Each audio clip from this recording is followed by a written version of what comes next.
the god Shamash Utu. Prior to the events described in the biblical book of Exodus, one language was spoken, and the global deluge had not yet occurred. One religion spanned the entirety of all existent civilizations, from the Vedic Aryans in India, China, and Tibet, to the Sumero-Akkadians in pre-Babylonian Mesopotamia, to the Old Kingdom Hyksos and Ethiopian Egyptians along the African Nile River. The winged disk originally symbolized a concept similar to the modern Holy Trinity. It depicts the divine goddess as the central vesica, womb, Pisces, fish, while the divine Messiah is expressed as emanating from within in the form of the twin wings, symbolizing the flight of time, or serpents, symbolizing time's shifting sands. In this image from modern-day Zoroastrianism, the good god, called Ahura Mazda, mounts the winged disk called a Faravarhar, alike the Vimana of the Veda, to complete the trinity of God, Goddess, and Messiah. Parsis have been living in Mumbai for hundreds of years now. They live in walled housing colonies like these and are known to be the most urbanized and literate community in India. Parsis follow Zoroastrianism. They are forbidden from marrying non-Parsis. Those who do so are shut out of the community. At the Fire Temple in India, non-Parsis are forbidden from entering. Our religion does not permit proselytization. That means we do not allow anybody outsider, we do not take them inside. Neither we allow anybody, any male or female who marries outside the community. Parsis in India do not allow conversion to their religion.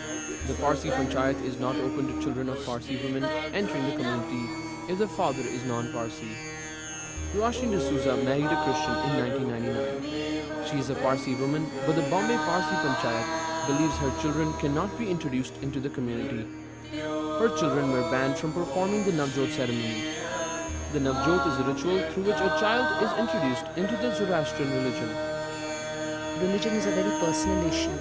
Parsi Panchayat or XYZ cannot affect it. Its religion is a very personal issue, and we had decided on the Navjot to have it done. And that was the thing, we wanted to have it done by hook or by crook, come what may.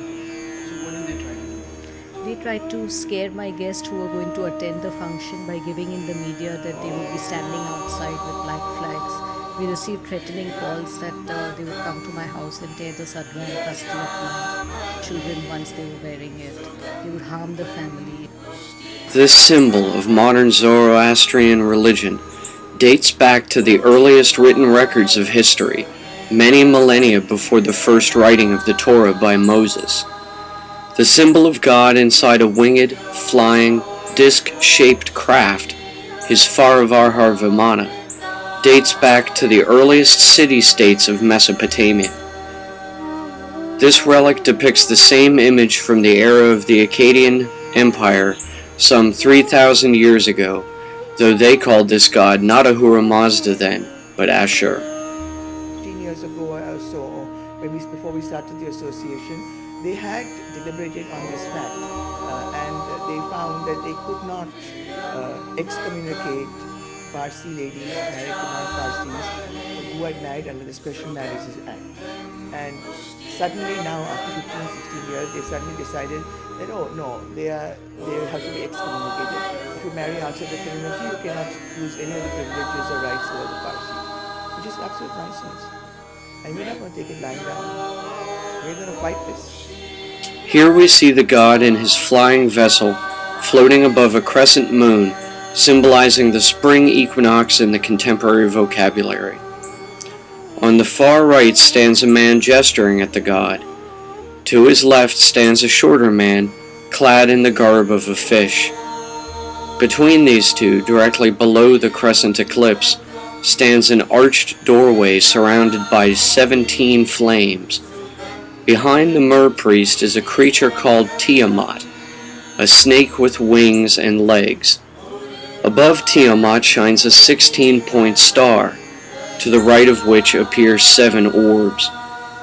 Here is a similar depiction also from Chaldea prior to the Akkadian occupation. Here again the 17 flames surrounding the arched gate, the fish-clad priest, and the god in his Farvarhar aircraft are all meticulously copied. Jahangir Patel feels there are numerous other reasons why the community continues to decline in population. He is the editor of a community magazine, Parsiana, and has been observing trends in the Parsi community since the last 35 years.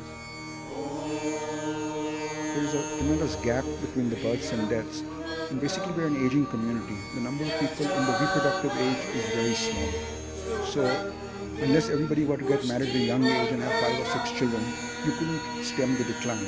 And that's not going to happen. Nobody's going to have 5 and 6 children in Bombay today. So, it's not a factor of money. It's a factor of attitude, outlook, women working, not want to bring at home, looking after the child.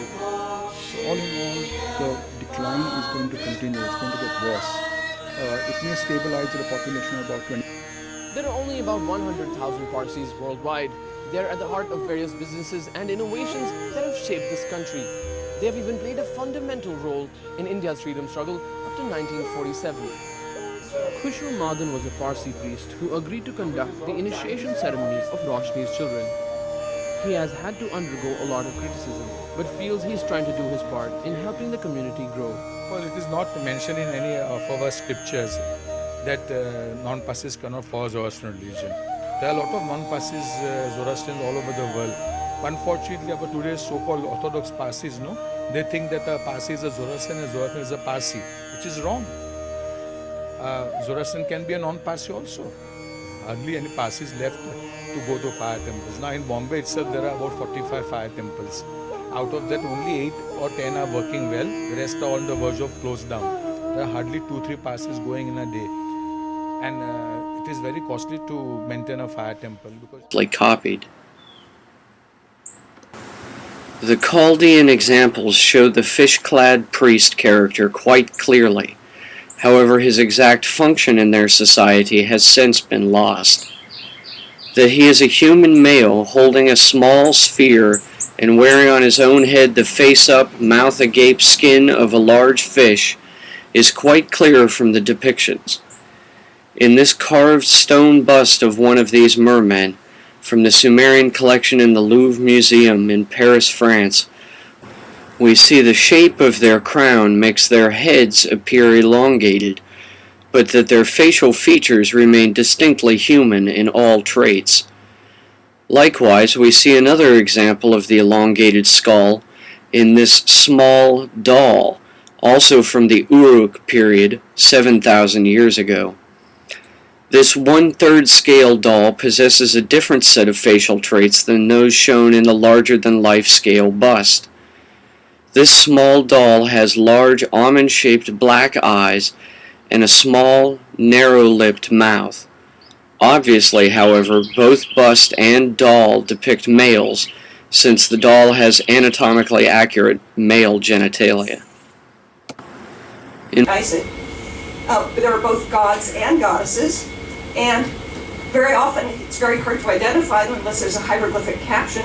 But the thing that's very evident is most of the gods are represented with human bodies, which is a very interesting thing, including navels, nipples. So there's a sense that the gods are related to humans but not human. So you have these very characteristic heads, headdresses, things of that sort that help identify the deity and also set the deity apart from humans. And they usually do these wonderful things where, here we have a hawk head of the god Re or Horus or Re Haraki. And so they wear these big wigs, which then sort of disguises this juncture of the divine and the human. And as I mentioned, sometimes it's very, very hard to identify which god is which unless you can read. Drifted on mountains will cool you off.